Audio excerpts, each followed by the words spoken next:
If you're experiencing login issues with Varo Bank, follow these steps to troubleshoot and resolve the problem quickly.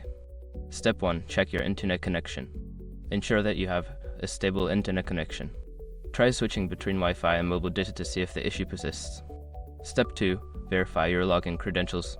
Double check that you are entering the correct email address and password. If you have forgotten your password, use the Forgot Password option to reset it. Step 3. Update the app.